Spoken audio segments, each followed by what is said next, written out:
Are we killing our four-wheel driving? I want to lay down a challenge to all four-wheel drivers, especially the influencers within the 4x4 community globally.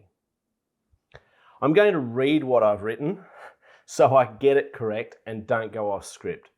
The transcript will be on the YouTube video description if you want to read it on my channel. I want to start a civil conversation and discussion from what I say here, and believe it or not, we can disagree and still be friends. So I welcome your respectful comments down below. Currently, the Australian 4x4 community has a situation going on that is not good for the long-term future of our sport and recreation. I've seen this sort of thing happen before, and I've seen this current situation coming for some time now. I've been very reluctant to comment because I don't want to be seen as using the situation to further my brand or leverage off this situation. I'm also not the fun police, although it will sound like it at times in this video. I'm all for having a good time, but I've had conversations with a few people whose input I value, and as a result of those conversations, I would like to suggest a few thoughts of a general nature that I believe need to be considered by the global 4x4 community. For me, one of the reasons I'm making this video is, whether you like it or not, I'm a leader in the 4x4 community. And as a leader, I feel I should respond. I may not have the same level of influence as others, but I've been doing this for 10 years now and have a solid and consistent voice. That's what others say about me. When I realized that I wanted to pursue Mad Matt 4-wheel drive as a career, it took me a whole year to consider the cost of this role. I considered my why, which is to help people wheel well. And also I considered what it would cost me personally. The cost is, I have to be seen to be setting a good example all the time. And there are times where I don't feel like doing that, but I do the right thing anyway. Obviously, we may need to discuss what the best example is in some of the finer detail, because we may disagree on certain things, but I try as best I can to have a considered response in those situations. I know I'm not always right, and I work hard to have a heart that is teachable and can be corrected. But I think there are some things that are generally considered unacceptable, and the majority of us are in agreement on what they are, such as doing donuts in a national park, generally considered not on.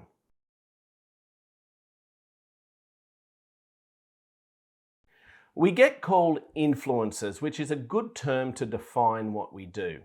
Other terms you could use is motivators or inspirers, but I want to use the term leader in this case because that encompasses the responsibility influencers have and is a good way for those of us who create the content to think about our role.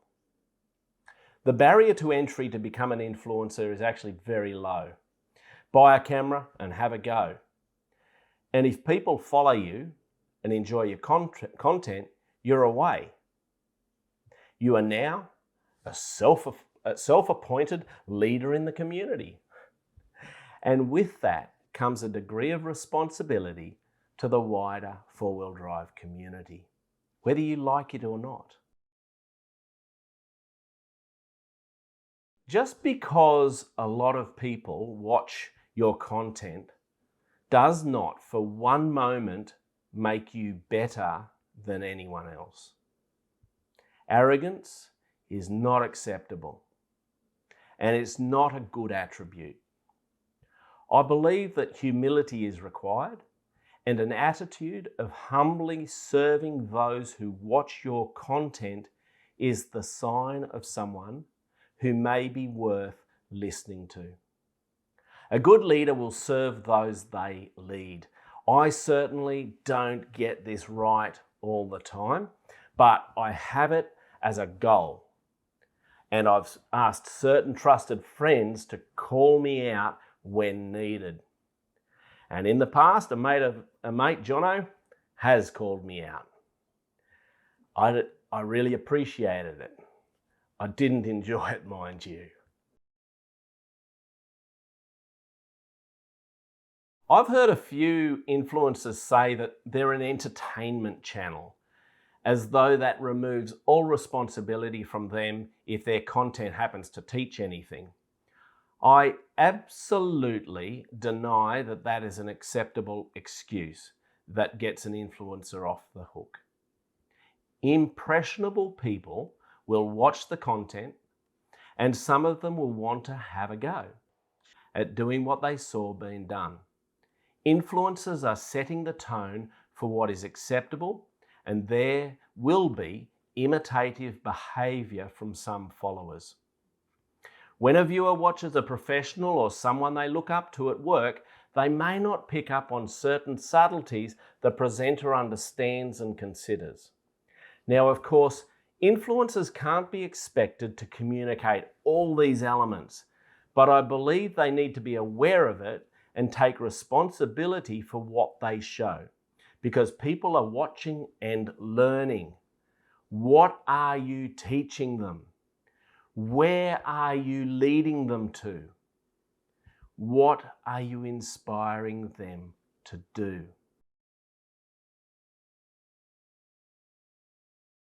Setting a poor example sets people up for failure. Now, what do I mean by that? Well, let's say a young guy has just bought his first 4x4. It's a GU Patrol. It's got 35-inch tyres, it's got 4 inches of lifts, and it's got all the light bars. And he heads out for his first wheel. Now, as you can imagine, he's as keen as to have a good time and enjoy his new four-wheel drive. Nothing wrong with any of that. He's watched all his heroes and their driving styles on YouTube, and he believes that's how it's done. So he does the same. He gets into some mud and dials the numbers, and in so makes it a right mess of the place with no concept that that behaviour is not acceptable, because it damages other people's property, as well as damaging his pride and joy. He's seen the videos from his heroes. They do it, and so as far as he knows, that's how it's done. Now, let's say on his way home, having had a great day out, he wants to try the next thing that he's seen his heroes do. The patrol wheel lift going around a roundabout. We've all seen that one. Trouble is, there's a cop watching. And the cop throws the book at him. And his patrol's off the road. Now, who's to blame? Well, obviously the young fella is. He did the crime. But the question is, was he set up to fail by those that he looked up to? Quite possibly.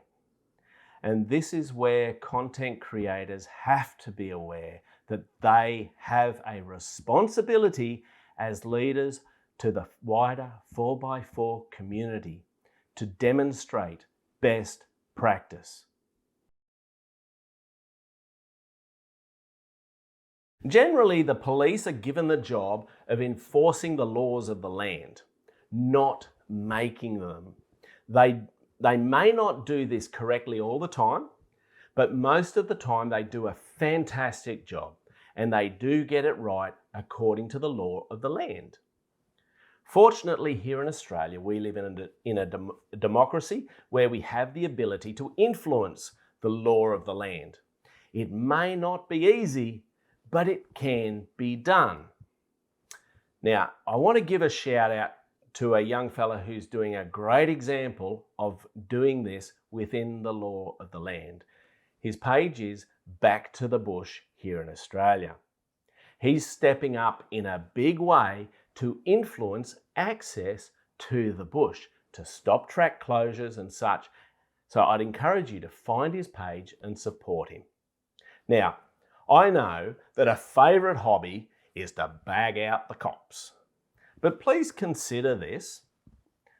Do you want to live in a society where you have to defend yourself and your family? Where there are criminal gangs who just come and take your stuff and do whatever else they want? I don't want to live like that. And the reason we don't live in that society is because we have a justice system and police who enforce those laws. So if you wish to continue living in our society with all its wonderful benefits, you have a moral responsibility to do the right thing by the other people in the wider community. Not all people are motivated by caring for other people, and they're only concerned about themselves, which is why there are tools in place to enforce compliance with the community standards. These are called fines and going to jail. For example, you can't be driving unregistered vehicles around the roads because if you cause an accident, you have no insurance to cover the people you may have hurt, nor recompense them for the damage that you caused to their property. So we have a system of insurance and vehicle compliance to manage that. Again, it may not be perfect, but it's what we have. Please hear me clearly. I don't agree with many of the road rules and vehicle restrictions for our four-wheel drives here in Australia. Many of them are not well considered and don't make any sense. I'm also convinced that many are used purely as revenue raising, but they are what they are at this point.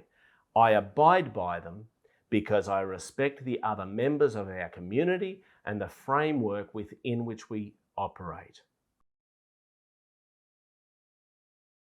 I've been saying for years that the future of four-wheel driving is going to be private lands like four-wheel drive parks. That day where you can go hardcore wheeling in a national park or a state forest are numbered. I hate seeing my favourite tracks closed, and I don't agree with it happening, but it's how it's heading unless we can make a change via the democratic process. We need to remember that land managers have that land under their management or ownership essentially as private property. They allow us to access the land, and therefore we need to show respect to that access. Just like if I came to your home, I would show you respect.